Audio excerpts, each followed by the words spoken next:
Bismillahirrahmanirrahim. Nahmaduhu wa nusalli wa nusallimu ala rasulih al-kareem wa ala alihi wa ashabihi wa man tabi'ahum bi ihsanin ila yawmiddin. Amma ba'd. My dear respected brothers and sisters in Islam, tonight inshallah we continue with the chapter of the purification of the skins of animals. We will read the paragraph inshallah, thereafter we will explain by means of a hadith of the Rasul sallallahu alayhi wa sallam. The skin of all halal and haram animals, when slaughtered according to the Islamic law, will become clean. The unclean skin of any animal will not slaughtered according to the Islamic law will become clean by tanning, either by chemical treatment or by drying in the sun or wind. The skin of pig will never be clean. The skin and parts of human beings, because of respect and honor, will be considered unfit for any purpose. The Rasul sallallahu alayhi wa sallam, he has mentioned in a tradition from Hadhrat Abdullah ibn Abbas radiyallahu ta'ala anhu, he said, I heard the Rasul sallallahu alayhi wa sallam saying, إِذَا دُبِغَ الْإِهَابُ فَقَدْ طَهُرَ Rawahu Muslim. The Rasul sallallahu alayhi wa sallam said, when the skin is tanned, it becomes pure. It becomes pure, and this hadith has been reported by Imam Muslim. In another tradition, the Rasul sallallahu alayhi wa sallam, he passed by a dead sheep, and he asked the people, will you not take from its skin? And they tanned it and they took benefit from it. And some of the people commented at that time that, O Messenger of Allah, innaha maytatun, it is that which is known as carrion. So therefore, how can we take benefit of it? And the Rasul sallallahu alayhi wa sallam said, innama hurrima akluha. Certainly what is haram is the eating of the carrion, not actually taking benefit from its skin. Right? So in this second tradition, the Rasul sallallahu alayhi wa sallam was mentioning about a dead animal, that is a sheep. He said, will you all not tan it and take benefit from it? And the people thought at that time, O Messenger of Allah, but this is mayta. حُرِّمَتْ عَلَيْكُمُ الْمَيْتَةَ وَالدَّمَ وَلَحْمَ الْخِنْزِيرِ. That is what is mentioned in the Holy Quran. Haram upon you is mayta, carrion. What is carrion according to the Islamic Sharia? Carrion according to the Islamic Sharia are those animals which are not slaughtered according to the Islamic law. By saying Bismillah, Allahu Akbar, or for the least Bismillah, calling the name of Allah, and then slaughtering the animal. So therefore, if a chicken dies on its own, no one slaughtered it, that is called carrion. If an animal is a person is driving on the road, they bounce an animal, the animal dies, that is also known as mayta, carrion. It is not permissible for Muslims to consume such an animal. This is what Allah subhanahu wa ta'ala says is haram in the Holy Quran. حُرِّمَتْ عَلَيْكُمُ الْمَيْتَةِ. And by extension, if a person kills an animal, but they do not say the name of Allah subhanahu wa ta'ala, or it is not considered halal, to us that is also considered as impermissible, that is carrion. In order for it to be considered as halal, we need to slaughter it according to the Islamic Sharia, which we will continue further and explaining. But firstly, what we are trying to bring the picture of is what is actually carrion. Carrion are those animals that are not slaughtered according to the Islamic Sharia. Of course, eating the animal is a different thing, right? So chicken, we can eat chicken, mashallah. And if we slaughter the chicken according to the Islamic law, You can use the skin, we can consume the skin, we can consume the flesh. A sheep, we slaughter it according to the Islamic Sharia, just as we would have done in Qurbani, the cows, the cattle, etc., the camels, no problem. As soon as we say Bismillah, Allahu Akbar, we can use its skin, we can eat the skin, we can eat the flesh, whatever have you. Now, if it is an animal, that is why the paragraph that we started with, it said, the skin of all halal and haram animals. Halal and haram means halal, that which we can consume, camels, cow, goat, sheep. Haram animals refers to tigers, leopards, cheetahs, lions. We are not allowed to eat these animals. So therefore, to consume the flesh is not permissible. However, the skin of the animal can be used when it is tanned. So the skin of all halal and haram animals, when slaughtered according to the Islamic law, will be clean. It will be clean. And this is why the Rasul sallallahu alayhi wasallam, he taught the companions about these different things when, mashallah, on a practical day-to-day living. When they were passing by something, in one instance he asked them, would you all pay for this dead animal? And the Sahabas mentioned that, O Messenger of Allah, this dead carcass that is here, we would not even take it if somebody was paying us to take it. And that was under the chapter of Riqaq, wherein the Rasul sallallahu alayhi wasallam, he was telling the companions that, you know, this world in the sight of Allah subhanahu wa ta'ala is despicable, just as this carcass in front of you is considered to be despicable. You will not take it even if you are paid for it, if you are paid to do so. Likewise, Allah subhanahu wa ta'ala, He looks at this dunya in that manner. So therefore Allah subhanahu wa ta'ala gives. So that is one example where the Rasul sallallahu alayhi wasallam passed a dead animal. And he drew a reference with regards to this world and Allah subhanahu wa ta'ala. The other hadith that we spoke about here, the Rasul sallallahu alayhi wasallam said, any skin that is tanned, it will become pure. Any skin that is tanned, it will become pure. Note the Rasul sallallahu alayhi wasallam said, kullu ihabin, every type of skin.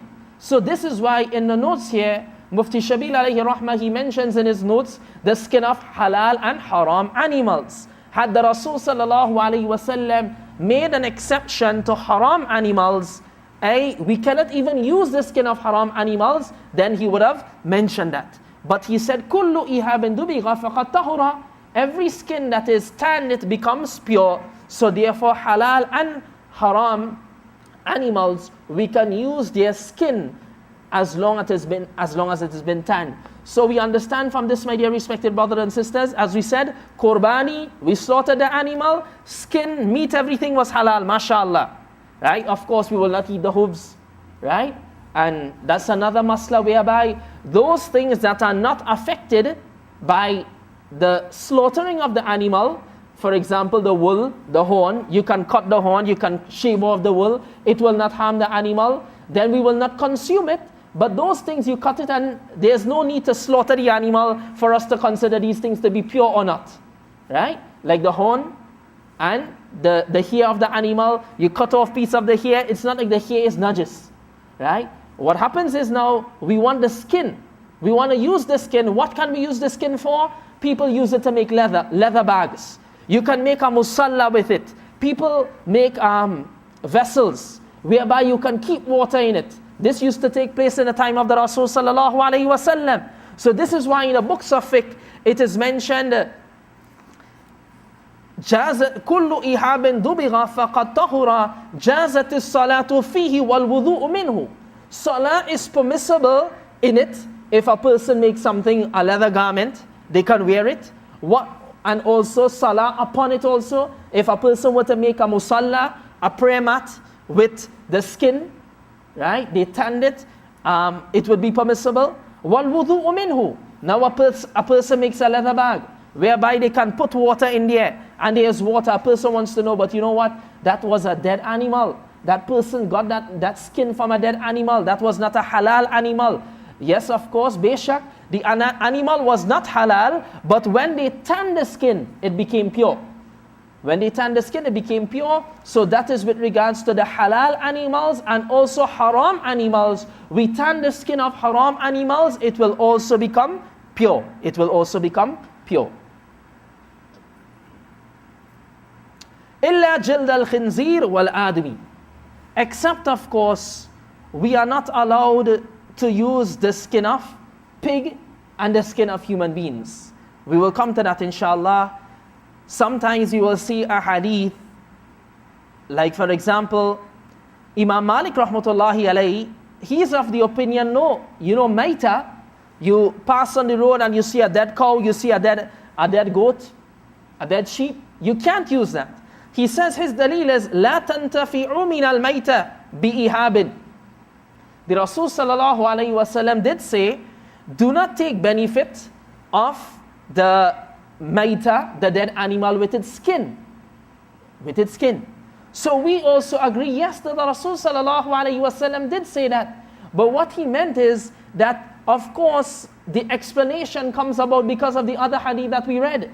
When the skin becomes tanned, now you can even use its skin. But before tanning, no, you cannot use that skin. Before tanning, as a matter of fact, that is najis. Everything about it is najis. But from the time it becomes tanned, now it becomes pure. From the time it becomes tanned, it becomes pure. So that is with regards to the skin of halal and haram animals. لا تنتفعوا من الميتة بإهاب. Do not take benefit from the maita, the carcasses, the carrion, with their skin. That refers to that which is untanned. But when it is tanned, then it is permissible to be used, inshallah. With regards to pig, in the Holy Quran, Allah subhanahu wa ta'ala, He says about the pig, فَإِنَّهُ رِجْسٌ. فَإِنَّهُ رِجْسٌ. That certainly it is considered to be impure. Certainly it is considered to be pure. This is where Allah subhanahu wa ta'ala, He tells us that haram upon us is the dami masfuh and the lahmul khinzir. Flowing blood, not permissible for Muslims to consume blood. Likewise, not permissible for us to consume swine, khinzir, in whatever form, be it bologna, sausages, be it however have you. No pigtail, nothing even with regards to flavor. This is why even gelatin that is obtained from the pig, it's not permissible according to the Hanafi jurists. Sometimes an ingredient can undergo a change, a total change. But the pig, because it is najisul ayn, and Allah subhanahu wa ta'ala in the Holy Quran, He says, فَإِنَّهُ رِجْسٌ. And the scholars mention, فَإِنَّهُ, Allah subhanahu wa ta'ala is saying, فَإِنَّهُ رِجْسٌ. This pig itself, it is very, very impure. So therefore we cannot use any portion of it. We cannot get any benefit from it. So as we were saying, the scholars have mentioned the gelatin that is obtained from the pig, it is totally impure and not permissible to consume. And they do not consider that tabdil al-mahiyat, the total change has taken place whereby this gelatin abstract from the pig is something totally different, of a totally different nature to the pig itself. No, as a matter of fact, according to the scientists, etc., they have mentioned, no, if you were to do a DNA test, you would actually see that of the pig coming up in the gelatin. So it is not something which is known as tabdil al-mahiyat and a total change whereby you can actually use something else. Why we have mentioned this, my dear respected brothers and sisters? It is to make us understand the law of the pig. It is najisul ayn. We are not allowed to use the pig. We are not allowed to consume the pig. Right? Yes, it is a creation of Allah subhanahu wa ta'ala, but Allah subhanahu wa ta'ala is the one who dictates our pace. And He dictates our eating, He dictates our life with regards to what we can do or what we cannot do. What He decided to create, that is one thing. What He allowed us to eat, that is another thing. So therefore we are not allowed to use that. We are not allowed to use that. With regards to the human beings, with regards to the human beings, Allah subhanahu wa ta'ala, He has made the body of the human beings, mashallah, the jurists have given the ruling that it is pure. But because of ikram and because of honor to the human beings, we are not allowed to eat and consume human beings. That is totally not permissible. Right? It is not permissible at all to use any portion of the human body, not in food, as some people use the human hair to make something that is called F016. We are not allowed to use those things, right? We are not allowed to use or consume the F016 that is made with human hair, right? We cannot use the fingernails of the human being or any part of the human body to consume, right? Nor can we tan the skin of the human body, and use it for any purpose. No, that is totally not permissible.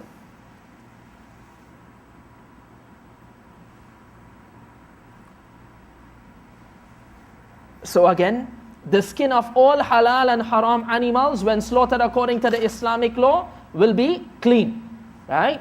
So halal and haram animals slaughtered according to the Islamic law will be clean. The unclean skin of any animal not slaughtered according to the Islamic law will be considered clean by tanning, either by chemical treatment or by drying in the sun or the wind, right? So however a person is capable of tanning the skin, then inshallah that would cause the purification of that skin to occur.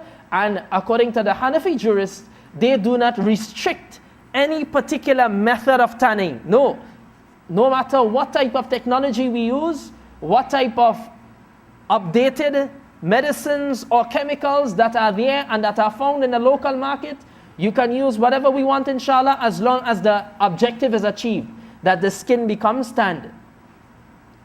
Whether by drying in the sun, whether by using the wind, whether by using chemical treatment, etc.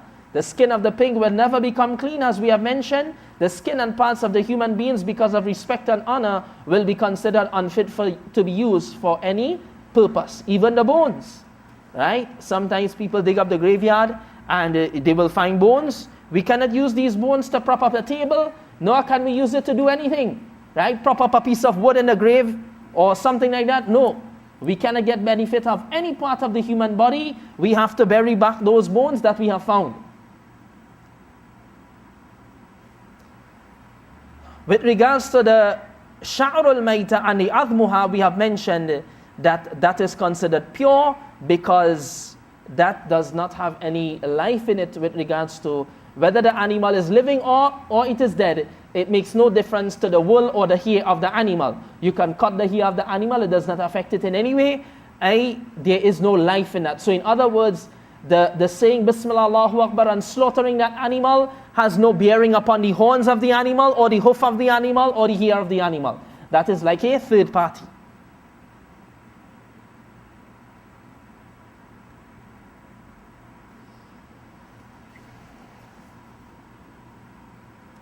We move on to water. Small paragraph on water, inshallah.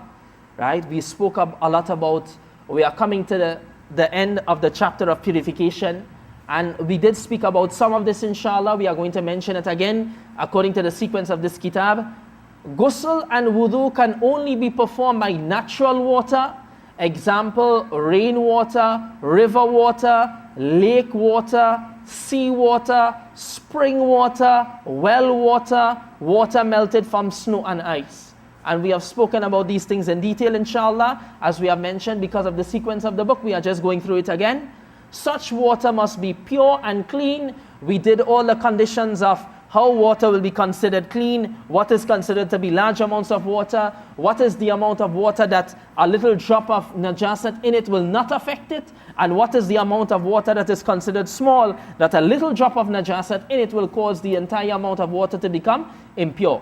Stagnant water, right, we mentioned about that already. Running water will only become unclean when the najasa becomes apparent.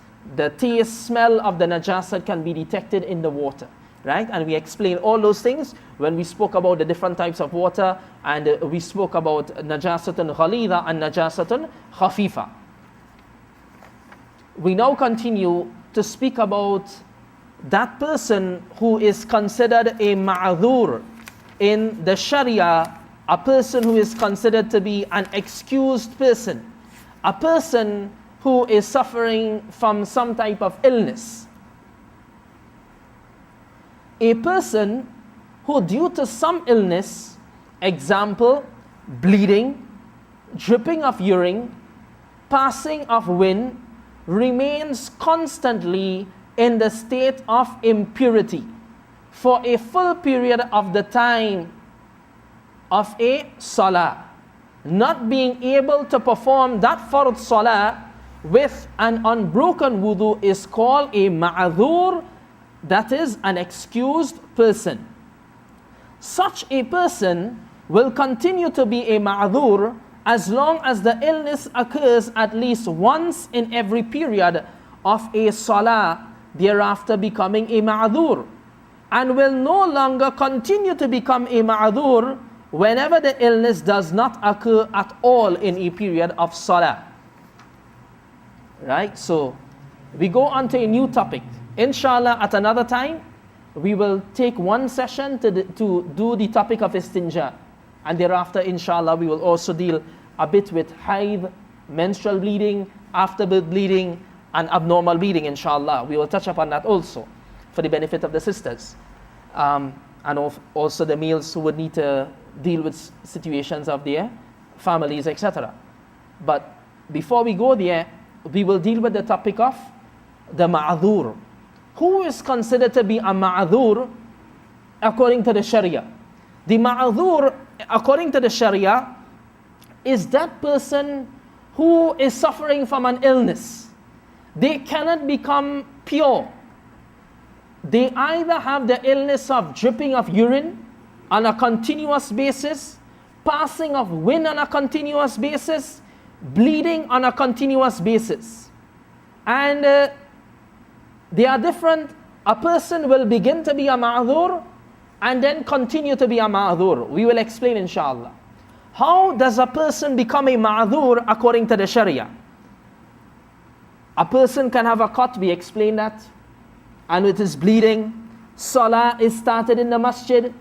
That person is not a ma'adhur according to the Sharia. Why? They have now gotten a cut. They can, but we will see how it fits in, inshallah, all in all. So we will begin with, how does a person become a ma'adhur?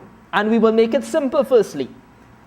A person will become a ma'adhur firstly by the entire salah time. For that entire period of salah, the person did not have enough time whereby they could perform wudu, perform salah without that very said najasat coming out.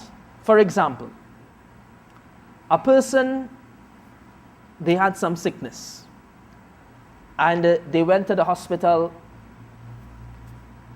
after Fajr. 10 o'clock, the doctor placed a bag with them that collects the urine, it collects the stool, whatever have you. Or there's a bag there, but it's continuous flow of urine. Now, that from 10 o'clock onwards until 12 o'clock, that urine is continuously dripping. They have to empty the bag, put it back there. Once they drink, it will come out. And it does not stop for at least 5 minutes, whereby they can perform their wudu and perform their salah. 12 o'clock comes, same thing, until 4 o'clock, 4:15, 4:30, as the case may be, according to Ahnaf, whereby dhuhr time, that is a full dhuhr time, for example. From after the time of zenith, after the sun crosses its zenith, until the shadow of an object becomes twice its length. Ala al-ikhtilaf, but inda al-ahnaf, 2 shadows. So now, for the entire period, the person did not get 5 to 10 minutes to perform salah without the urine coming out or without the blood coming out. So much so the urine is coming on the clothing, we'll come to all that. The blood is coming on the clothing, we'll explain all that also. It's just to understand firstly, who is a ma'dhur. Then, the entire time of dhuhr, the person could not find 6 to 10 minutes to perform salah with proper purity, performing wudu and then performing that salah. The person is a ma'dhur. Asr salah comes in, right? So, firstly, what we need to understand is how does a person start to become a ma'dhur? It is for an entire salah time, that person did not have any time whereby he could perform salah. And when we say salah, we are speaking about the farz salah with an unbroken wudu. That is the person who is a ma'dhur. Then, how will the person continue being a ma'dhur? Is that now for the entire time of dhuhr that was there. Now, for asr salah, it does not have to be there constantly. As long as that sickness comes once afterwards, in the second time, then the person will continue to be a ma'dhur. Now, why we are mentioning it like this, my dear respected brothers and sisters, it is because there are specific rulings for such an individual. As we are saying, the wudu of the individual, it is supposed to become broken because this najasat is coming out, whether it is coming out from the sabi line, the front passage or the back passage, or whether it is coming out from a tube that the doctors have placed, whatever have you, it is considered to be a breaker of wudu because it flows beyond the place. And we mentioned how the person begins to become a ma'dhur, and then how the person continues to become a ma'dhur after, for the full completion of a time whereby the najasa did not stop for the person to perform farz salah. Now, after that, subsequent to that, now you have other salawat only once it came out. Now that person has a sickness there. So that same sickness that occurred for the entire time of dhuhr, it came once in dhuhr. One drop of urine came out. One drop of that urine came out. In the time of asr, the person is still a ma'dhur. As we said, we will come along with the different rulings about the person who is a ma'dhur. There are specific rulings for the ma'dhur. This is why they are called the excused person. Because the excused person, we know, they will be given a certain amount of leeway. Right? They will be given a certain amount of leeway. So that is how a person begins being in a state of ma'dhur and then continuing to be in a state of ma'dhur. The ma'dhur will perform wudu once for every period of salah and will perform any type of salah even if the illness continues to occur. Such wudu will become invalid when the period of that salah terminates. Now we go on further with the different rulings. The blood is flowing. We know Al-wudu'u min kulli damin sa'ilan, said the Rasul sallallahu alayhi wa sallam, aw kama qala alayhi salatu wa salam. The blood is flowing. The blood was dripping for the entire period of salah. And then now afterwards, it stopped a bit, it simmered down, it flowed a bit, right? We are in ma'dhur still. When do we perform wudu? We can perform wudu within the time of that salah. And even though the blood were to come out or the urine were to come out, if it is that we are ma'dhur because of these two reasons, then our wudu will not become broken because of that. So therefore, we can perform salah, we can read Quran, we can perform nafil salah within that timing. What is meant? That from the time of, explained that from the beginning of dhuhr until the end of dhuhr, that urine kept dripping, drop by drop by drop. The blood kept flowing drop by drop, but we will restrict it to one now so we can understand all the subsequent maslas inshallah. The urine, it was dripping, drip by drip. It dripped for the entire time of dhuhr. We couldn't perform salah. As soon as we made ruku, we felt that a little drip came out again. And it was like that for the entire time. The person, yes, had to take care of themselves for that entire time, whatever have you. Change the undergarment, change the whatever have you that they have placed there to collect that urine. So now Asr time comes in. What does the person do? when Dhuhr time came out, the person's wudu became broken. This is another masla of the ma'adhur. How long does the wudu last for a person who is considered to be excused? Because he can perform salah even though urine is coming out. He can perform salah even though blood is coming out. So he is an excused person. So how long does he have wudu for with this particular sickness? As long as the salah time remains. As soon as the salah time comes out, he has to make wudu again. So Asr Salah comes in. When Asr Salah comes in, the shadow of an object becomes twice its length. Now, in that Salah time, not before, because when it comes out, wudu becomes broken. In the Salah time of Asr, he will make wudu. And he can perform Salah. Now, he is performing Salah, he did not even feel a tricklet come out of urine. But after that, 5 minutes after, again he sees a drop, he is still a ma'adhur. Why?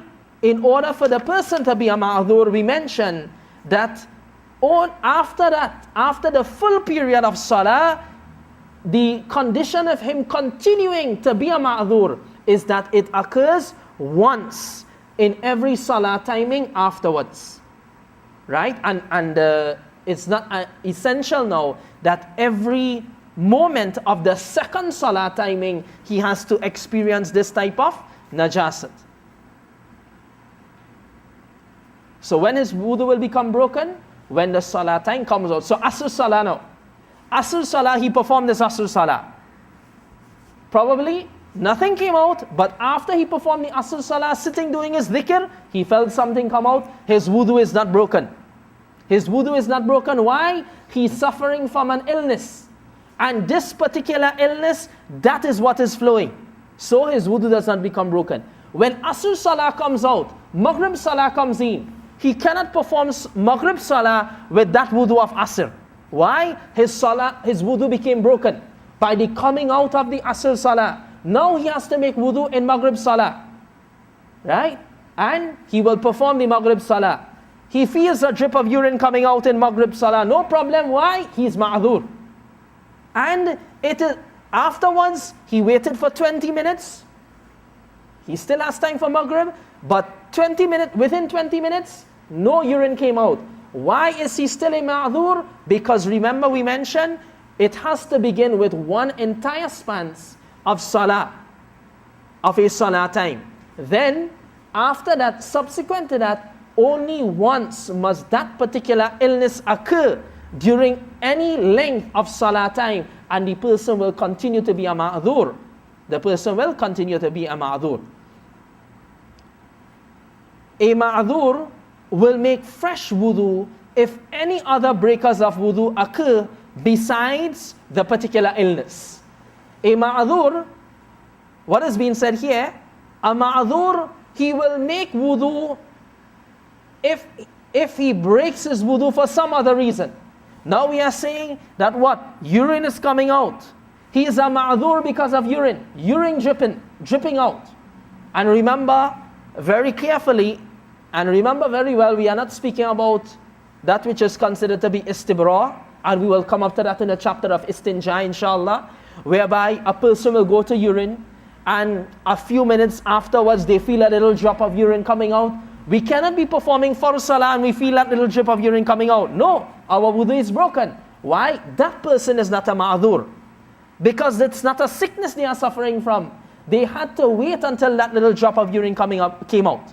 What we are speaking about, my dear respected brothers and sisters, whether male or female, whether blood or urine, whatever have you, it's that the person knew they could check themselves as a ma'adhur because for the entire salah time, that particular najasat came out. Now, the person is performing salah, they are a ma'adhur because of dripping of urine, but in the salah, oops, someone passed out. Then they will have to renew their wudu now because they are ma'adhur not because of wind coming out, because of urine coming out. So any other breakers of wudu that comes about, yes, they will make wudu. And that will break the wudu. What will not break the wudu, which is why they are considered as ma'adhur and they are exceptions to the rule, is that particular illness that they are suffering from. Clear, inshallah? Everybody understand the masla? If another breaker of wudu comes about, and we did the breakers of wudu, not so? So another breaker of wudu comes about, then that will break the wudu, and yes, within that particular salah time, they have to renew the wudu. When they will not renew the wudu is when that particular najasat comes out where they were suffering from that particular sickness. A ma'adhur will be an imam for only those people who are ma'adhur. With regards to leading salah. If a person is a ma'adhur, then they cannot, not that they should not, as an advice, they cannot lead those people who are not ma'adhur. And yes, a ma'adhur can lead the ma'adhurin. The ma'adhur, he can lead other people who are ma'adhur. But a ma'adhur cannot lead people who are healthy and they are not suffering from any sicknesses, whereby they are considered to be exceptions to the rule. Right? So when a person is an exception to the rule, they can lead other people who are exceptions to the rule. But they cannot lead people who are not exceptions to the rule and they are normal, healthy people. Right? Before we move further, there's another masla that comes about, and we have been mentioning it time and time again. Sometimes a person will get cut. Sometimes this sickness starts on the person, the dripping of the urine or the flowing of the blood. But they did not start for an entire time of salah. Zohar salah started, let's say for example, roughly 10 past 12. And 2:30 they did not perform salah yet. They said, you know what, I'll just finish cutting up this chicken and then I will go and perform salah. While cutting the chicken, they got cut. Very sharp knife, or ma'adallah, these types of machineries that people cut the chickens with, right? Very sharp, people can get a lot of injuries with these types of mechanical instruments, right? Because the blade, it's just there. If you do not have the covering, etc., whether the covering is there or not, a little slip, ice, cold thing, right? A person doesn't feel it, the thumb is numb, lo and behold, piece of the thumb comes out, right? When they see the blood, then they realize that they are cut. So whatever have you, this is 2:30. But remember, from 12:10 until 2:30, there was no najasat. So the person was clean and they could have performed salah. Now this person, he is not yet considered to be a ma'adhur. What he will have to do is from 2:30, he will wait until roughly nowadays 4:10, 4:15 to see if that blood will stop. If the blood stops to the end of the salah time, he will make wudu, perform salah, no problem. He is not a ma'adhur. He cannot be considered a ma'adhur because why? For the entire salah time, he was not considered to be in that particular sickness. Now, Asr salah comes in. What he had to do, right? Time was coming to an end, so what does he do? He needs to perform salah. Inna salata kanat alal mu'minina kitaba mawquta. Salah upon the believers is at a specified time. So he will perform the salah there. What will be the determining factor if he repeats that salah or not is this other salah time. Asr salah. Now Asr salah is shorter than the Dhuhr salah. So anyhow, Dhuhr salah, Asr salah comes in. We will bring two scenarios for us to understand this masla. In Asr salah time came, he wrapped it up, blood, continuous blood. Changed the wrapper, wrapped it again, blood, kept flowing.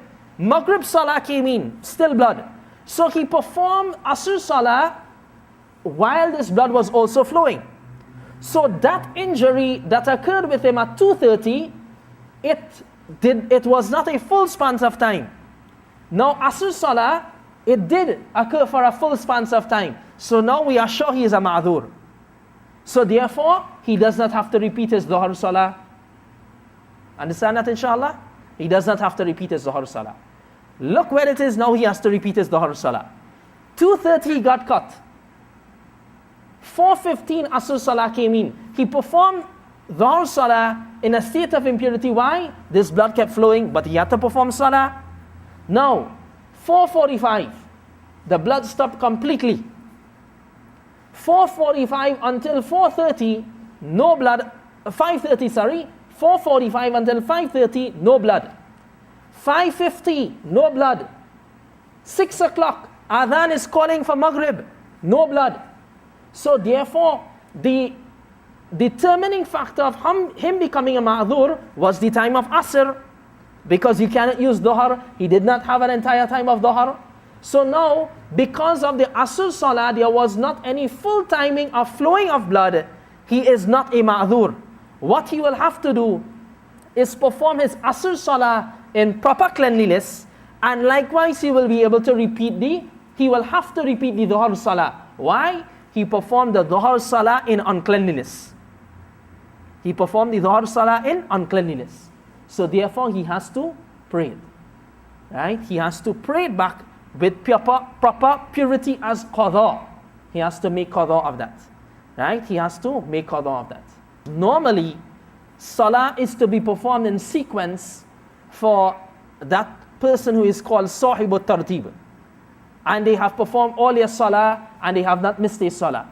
Those persons who have missed many Salawat, more than 6, they have missed years of Salah. Now they are going to perform Salah. It's impossible for them to make qadha of all those Salah and perform this Salah on timing also. So they can perform Salah out of Tartib.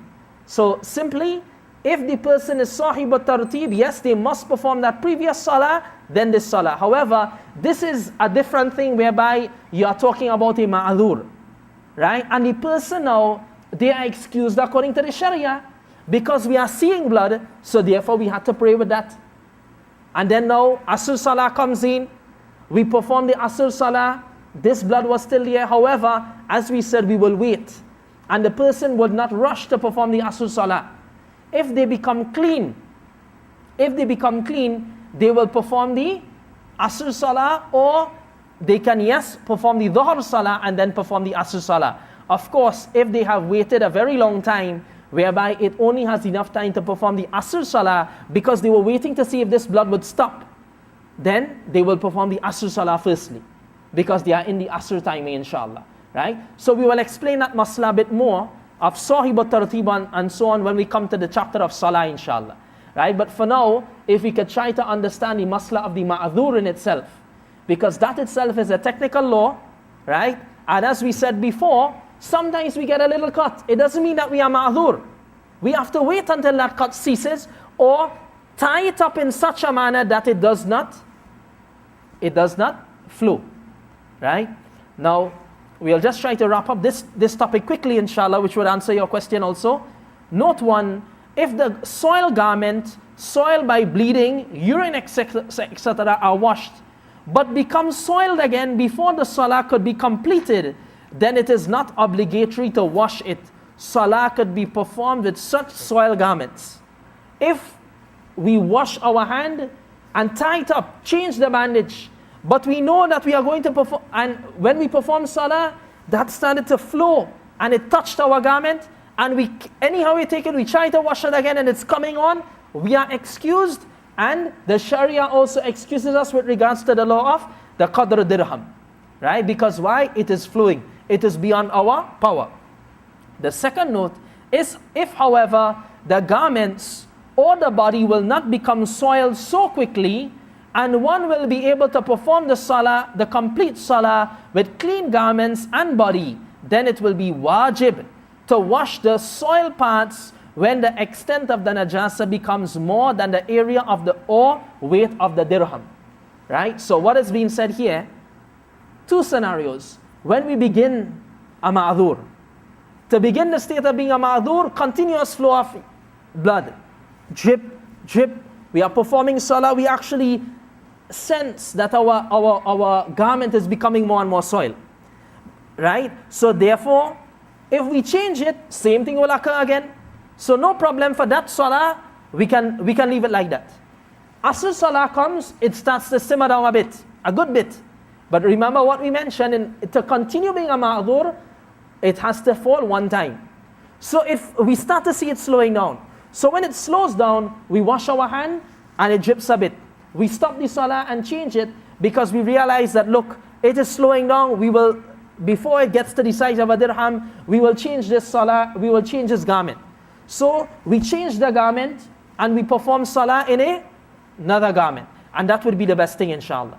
Right? So if we know that the urine or the blood, we will not be able to perform salah except that this will continuously flow, no problem, we can perform salah with the soil garment.